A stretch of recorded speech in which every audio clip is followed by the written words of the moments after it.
Tonight is my night.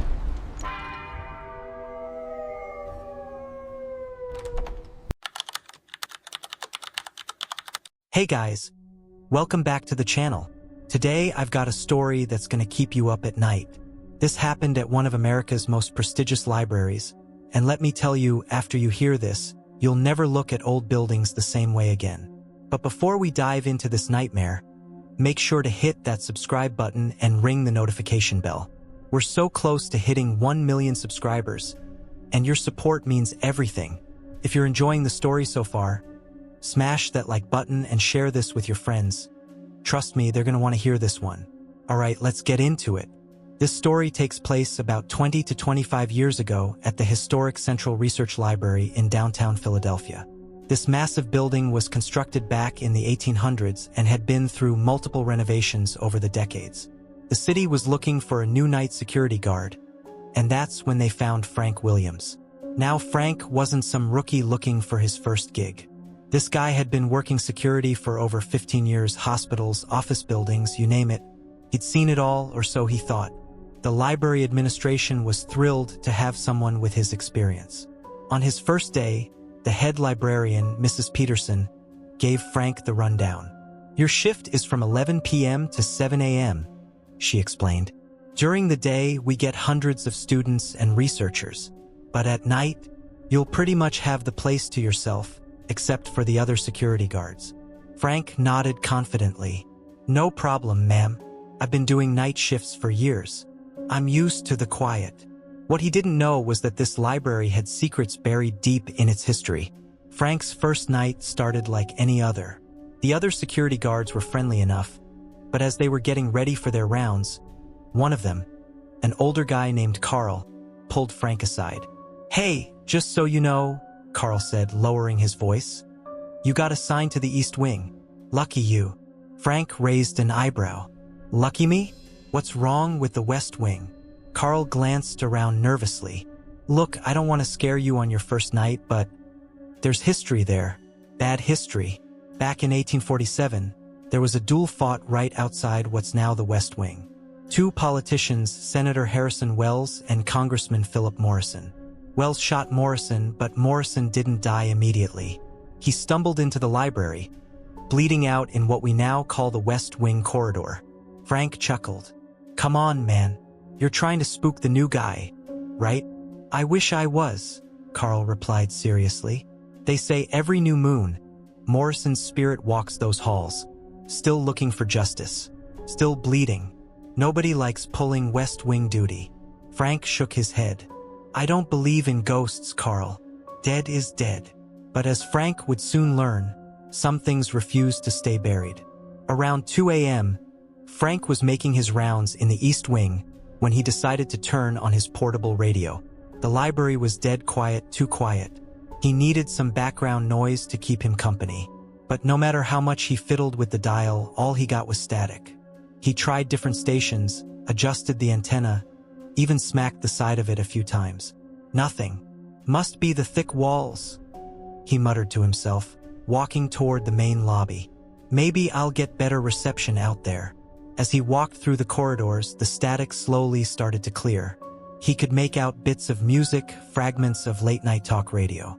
But there was something else, voices that didn't seem to belong to any radio program. Whispered conversations that seemed to drift in and out of the static. Frank kept walking, trying to find a spot with clearer reception. Before he knew it, he'd wandered all the way to the West Wing entrance. The moment he crossed that threshold, his radio went completely silent. Not static, just nothing, like someone had pulled the plug. Then, clear as day, a voice came through the dead radio. "Tonight is my night." Frank's hands were shaking as he looked up at the nearest window. Outside, the sky was pitch black. No moon, no stars visible through the city's light pollution. He suddenly remembered Carl's words, "Every new moon." His radio clattered to the floor as he spun around, looking for the source of the voice. That's when he saw the sign on the wall, "West Wing Historical Archives." "Okay, Frank," he whispered to himself, "get it together. It's just an old building. Old buildings make weird noises." But as he bent down to pick up his radio, he heard footsteps echoing from somewhere deeper in the west wing. Slow, deliberate steps like someone dragging their feet. Against every instinct screaming at him to run, Frank followed the sound. The footsteps led him to a reading room filled with antique tables and chairs. The room was empty, but Frank could swear he heard breathing, labored, pained breathing coming from the far corner. As his eyes adjusted to the darkness, he saw a figure hunched over one of the tables.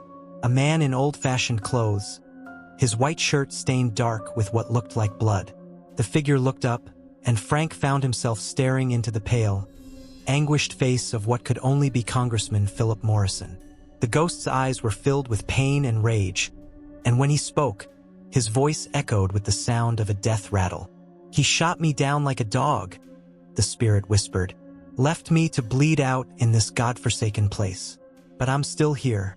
I'll always be here." Frank wanted to run, but his feet seemed rooted to the floor. The ghost of Morrison stood up slowly, and Frank could see the bullet wounds in his chest, still weeping spectral blood. "You work here now," Morrison continued, taking a step closer. "Then you'll help me. Every new moon, I search for Wells' descendant. Someone has to pay for what he did to me." Frank somehow found the strength to bolt from that room. He ran through the corridors, not stopping until he reached the security office in the East Wing. Carl was there, monitoring the cameras. "Jesus, Frank, you look like you've seen a ghost," Carl said, then paused. "Oh no, please tell me you didn't go to the West Wing." Frank told him everything, the radio, the voice, the encounter with Morrison's spirit. Carl listened with a grim expression. "There's more you need to know," Carl said quietly. "The library board has been trying to keep it quiet, but we're not the only ones who've had experiences. 3 guards have quit in the past 2 years, all because of the West Wing. Why didn't you tell me this before?" Frank demanded. "Because nobody ever believes it until they see it for themselves. Here's where the story gets even stranger, guys. In 2015, the library underwent a major renovation. They brought in ground-penetrating radar to map out the building structure before starting construction. That's when they found it. Deep beneath the West Wing, the radar picked up a sealed chamber. No doors, no windows, no way in or out.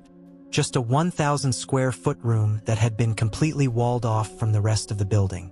When the construction crew broke through the walls, they found something that chilled them to the bone. The room was set up like a 19th-century medical chamber, complete with surgical tools and restraints. But strangest of all, there were scratch marks on the walls, like someone had tried to claw their way out. Local historians believe this might have been where Congressman Morrison was taken after he was shot, possibly for some kind of primitive medical treatment. But if that's true, then he didn't just die from his wounds. He died trapped in that sealed room, alone and terrified. Frank quit his job the next morning. But before he left, he did some digging into the library's history. What he found was even more disturbing than his encounter with Morrison's ghost. The duel between Wells and Morrison wasn't just about politics. It was about a scandal involving missing city funds. Morrison had evidence that Wells was embezzling money meant for public works. Wells challenged him to a duel to silence him permanently. But here's the kicker: Wells didn't just shoot Morrison and leave him. According to Frank's research, Wells had Morrison taken to that hidden room beneath the library, where he was left to die slowly, ensuring he could never reveal Wells' crimes. Morrison's spirit isn't just haunting the library because he died there. He's trapped there because he was murdered there, and his killer was never brought to justice. So here's my advice to you guys. If you ever find yourself in an old building late at night, especially one with a dark history, pay attention to the stories the locals tell you. They might sound like silly ghost tales, but sometimes there's more truth to them than you'd expect. And if you're ever in Philadelphia and thinking about taking a late-night tour of the Central Research Library, maybe stick to the East Wing. Thanks for watching, guys. If this story gave you chills, make sure to like and subscribe for more true horror stories. And hey, let me know in the comments, have you ever had a paranormal experience in an old building? I read every single comment, and your stories might just inspire my next video. Until next time, keep those lights on, and I'll see you in the next one. Peace.